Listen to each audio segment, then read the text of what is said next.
Hey, Evan, I think your mom's in the back. Evan, get off your phone. Your mom's in the back. You can go back with your mom and help make some cards for the kiddos. So yeah, that's how dads can do it in the church, right? He's on his phone. I can see it. See, he doesn't see it. Um, but anyway, this morning, as we've gathered, uh, it's. I feel like I always have that, you know, mess up, right? That screw up, that what did I just do? Like the bulletin's got something I thought was right in it, it's wrong. The screen goes wrong. It's like when I'm off sometimes, right? So I apologize, church.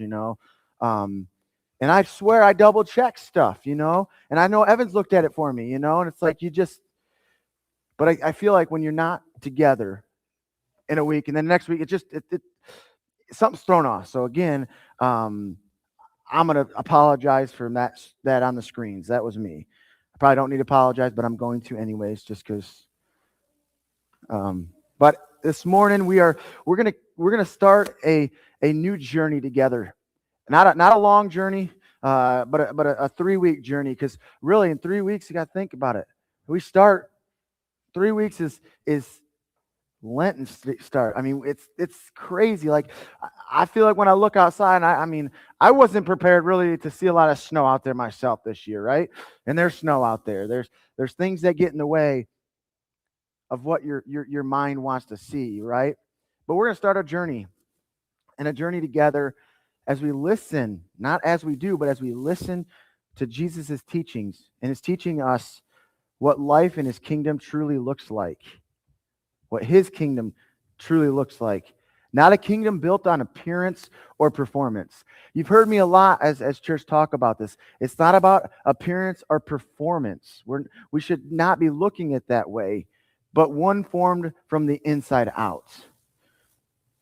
And see, when Jesus began the Sermon on the Mount, when He began talking, he isn't handing out a new rule book. He's not giving them this rule book that they need to understand. What He's doing, He's unveiling a new way of life.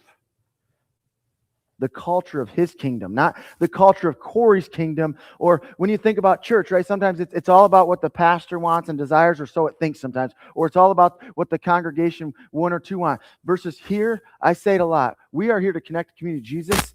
And I know you think, man, it's going to get old. But let's be honest. We are about connecting the community to Jesus. That means it takes all of us. It doesn't just take one individual to make the effort, the decisions of it all. We collectively come together and we seek the kingdom together, not my way, right? Because religion says do this so you belong, right? Religion is saying you got to do this, do this so you belong, right? The kingdom says you belong now, live it out. So over the next 3 weeks, we're going to explore what it means to live as people shaped by the kingdom, not shaped by the world, not shaped by today. Because people whose identity in Christ transforms how we live, how we connect, love, and impact the world and the community around us. And then we think of after describing the heart of attitudes of kingdom, people in the time in Bethsaida, Jesus makes a bold declaration to them. And I think this may be a bold declaration to us too. You are the salt of the earth. You are the light of this world, of the world. So He doesn't say, try harder to become salt and light. He doesn't say, try harder to become those. He says, you are.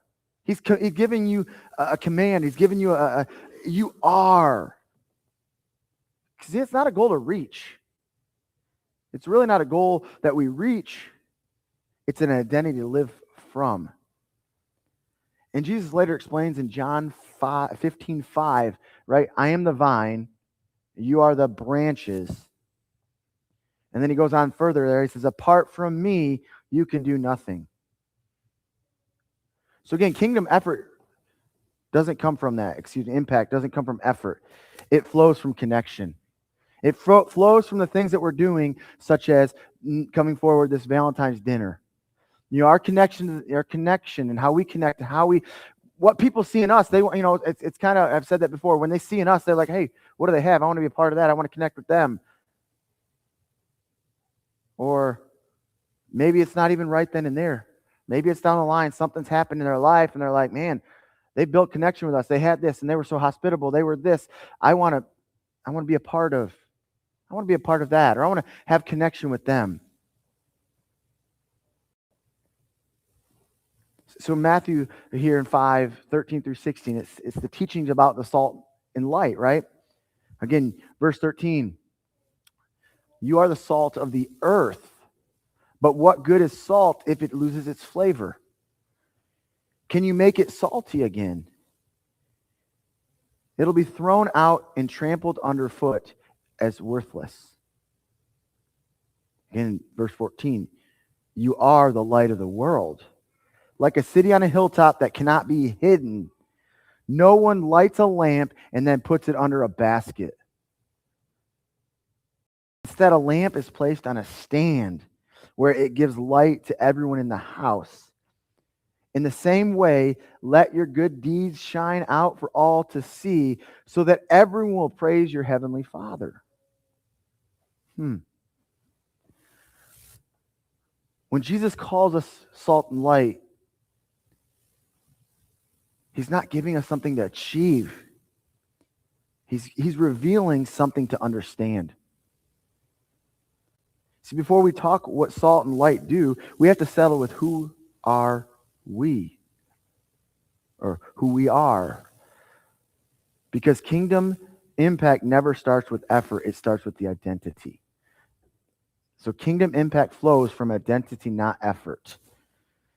Salt doesn't try to be salty. Light doesn't strain to shine. They simply are what they are. See, Jesus is teaching us that the kingdom influence is not manufactured through religious performance.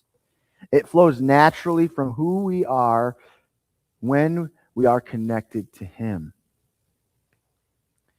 And see, religion focuses on behavior modification, and the kingdom focuses on inner transformation. And Paul writes in 2 Corinthians 5:17, if anyone is in Christ, he is a new creation. The old is gone, the new has come. See, we don't act our way into identity. We don't act into that. We live out of the identity we've already been given. See, when we reduce Christianity to rules, we miss the power of the presence. I don't know if you're connecting. A lot of my messages as we've gone forward are I'm leaving you with a lot of breadcrumbs here. Obedience, power of presence, our presence, our connecting. So, but when our hearts are aligned with Jesus, impact becomes inevitable. I can't even say that word. Invitable. I can't even, my tongue twister, That's what happens when you can't read sometimes. You just read things wrong. That's part of my learning. Or when I get too excited, and I'm probably getting excited in my head because I know where we want to go, and God's saying, slow down, Corey, take a deep breath. You'll be all right. So if kingdom impact flows from identity, the next question becomes this. What happens when that identity isn't lived out where it's meant to be? What happens when that identity isn't lived out where it's meant to be? See, Jesus doesn't just define who we are. He warns us about what happens when salt and light stop showing up the way they were intended to. So salt and light only work when they are present and visible. Jesus gives us a warning. If salt loses its saltiness, how can it be made salty again? See, salt becomes ineffective when it's diluted, hidden, or discontinued from its purpose. In some ways, we lose kingdom impact when we blend in to avoid standing out. We hide our faith instead of living it. We substitute religious activity for genuine relationship or relationships. The salt that stays in that shaker changes nothing. See, Jesus also says a city set on a hill cannot be hidden. Light doesn't announce itself, it simply shows up. And darkness retreats. Kingdom light isn't loud, arrogant, or self-promoting. It shines through integrity when others cut corners, grace when others reach and react to you harshly, hope when others give up. See, Paul says in Philippians 2:15, shine among them like stars in the sky. See, God places his people in the world, not away from it. He places us in the world, not away from it. Your workplace, your neighborhood, your family, your school. Honestly, we always feel like they're accidents or we're not supposed to, but they're not. They're not accidents. They're not by accidents. They are assignments. They're all assignments. But Jesus doesn't stop at where salt and light belong. He goes one step deeper to the reason they exist in the first place. Because visibility without the right purpose can still miss the heart of the kingdom. The purpose of salt and light is God's glory, not ours. See, Jesus makes the goal unmistakably clear, that they may see your good deeds and glorify your Father in heaven.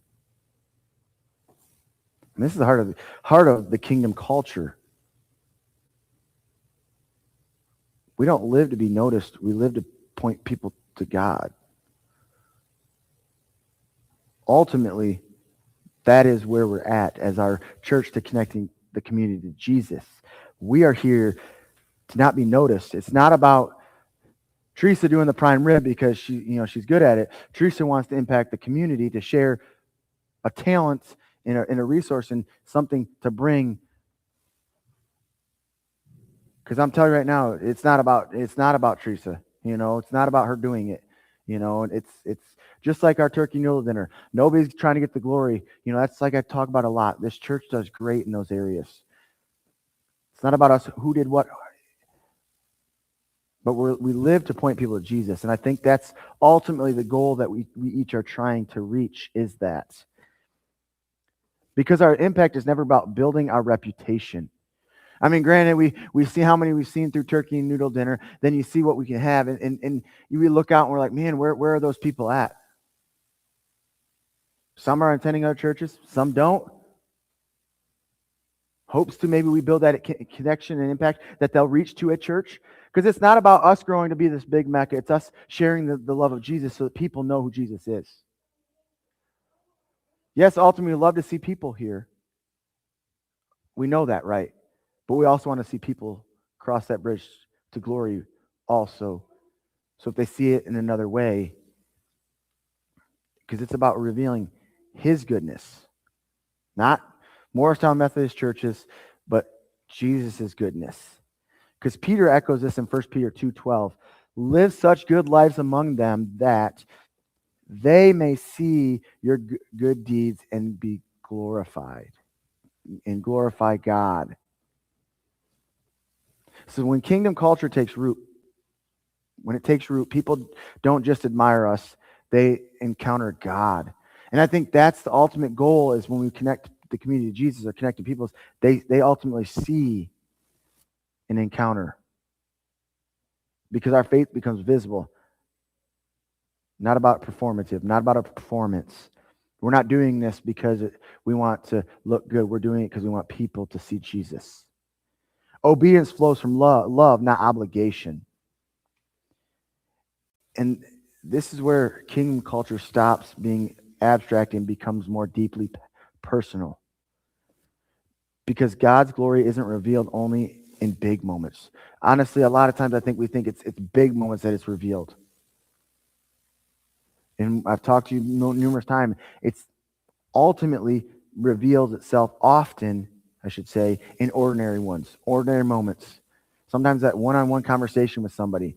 It's that small group, that's that gathering. It's not always about, packing the house and them hearing it all, because it's not always that. but it's especially in those places where people feel seen, welcomed, and known. Seen, welcome, and known. So what does that mean? Our kingdom culture around the table moments.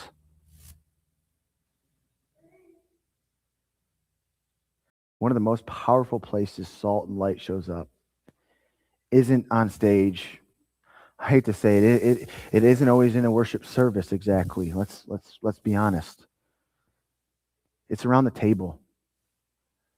And one thing I'm praying as a church we can start doing is I don't know what you call it, but the gathering where, and you've done it in the past, I've heard, where we instead of picking a dinner restaurant and going, it's meeting here on a day and pick a place and we go, or it's the idea of, hey, come to my home. Let's actually eat around our tables. I've heard I've talked to others in the church before where it was a group of people, families got together and they ate at one family's house and then they shifted and changed. I think that's one of the greatest ways for us to get back into fellowship and really sharing is around the table. I mean, Jesus doesn't just preach sermons. I don't think I always just preach sermons as a pastor, as a leader, right? I want to be one that shares a meal. Jesus did eat. He shared meals, but not only did he share meals, he ate with sinners. And he welcomed outsiders. Heck, we don't know how many sinners are going to walk through the doors on our Valentine's dinner night. And then in Luke 19, Jesus sits at Zechariah's table before Zechariah's life changes. Because what happened there in itself was transformation began with presence. Again, transformation happened when it was presence. There was presence. When they saw Jesus. And again, that's why moments like, again, our Valentine's Prime River dinner, on February 14th matters. Not as an event, not as that at all, but as a kingdom culture in action. Kingdom culture in action. We don't need to look at it as if we're just serving food, right? We're creating space. Space for relationships, space for conversation. Yes, I know that dinners can be with the couples or whatever, but that space is also as they're going through the buffet line and we're serving them that meal. It's ultimately from the front to the beginning of that dinner when they walk in and they're welcomed and they go through the reception area line, right? And it starts with that conversation. But it's also a space for grace to be felt and light to be seen. Because I've learned, and I think many of us have learned that sometimes the most powerful witness isn't a sermon. Sometimes the most powerful witness isn't a sermon. It's a seat at the table. So the question isn't whether we understand salt and light. The question is whether our presence actually changing the environment around us. That is, I should say. And it leads us to be honest, to an honest moment of reflection. So maybe here's a question that you can, linger with here a little bit. If your life were removed from your workplace or neighborhood today, would there be a noticeable loss or flavor or light? If your life were removed from your workplace or neighborhood today, would there be a noticeable loss of flavor or light? Not perfection, not popularity, but presence. Maybe another one, are people encouraged because you're there? Is hope stronger because you show up? Does grace feel closer because you live differently? Because we all have neighbors that live differently. I live differently than my neighbors. They live differently than me. And who might God be inviting you to welcome to your table? That's a tough one. But who are you? Who might God be inviting you to welcome to your table, to your space, to a simple moment where kingdom culture can be experienced. Like I said, I love it to be around the church here. I love to see that. But most of all, as a pastor and leader, I love to see it more around the table, in your homes, in your places that you congregate at. Because that's the opportunity, once you share that you can share the church. You can share this place. You can share, or where that place may be, I should say. Because here's the truth. The truth is, none of us are salt and light on our own. Everything Jesus has described in the passage flows from one place, our connection to him. That's one place. That one place is the connection to Jesus. And today, usually we do this on the last Sunday of the month, and we weren't together the last Sunday of the month. And I and Gretchen, we talked and said, I think let's do it. Let's have communion this Sunday, which we're still gonna have communion the last Sunday this month. So in February we're gonna have communion twice. Because today we're invited to remember that the connection in a very tangible way. But see, you don't have to strive to be salt and light. You have to stay connected to the source. Jesus is the true light, and Jesus is the true salt and light of it. And we abide in him, kingdom culture naturally flows through us. Again, so this week, don't ask, what rules do I need to follow? Ask, how can I stay close to Jesus? Because when the king is at the center, the kingdom will always show up in our lives, in our community, and around the table. So today,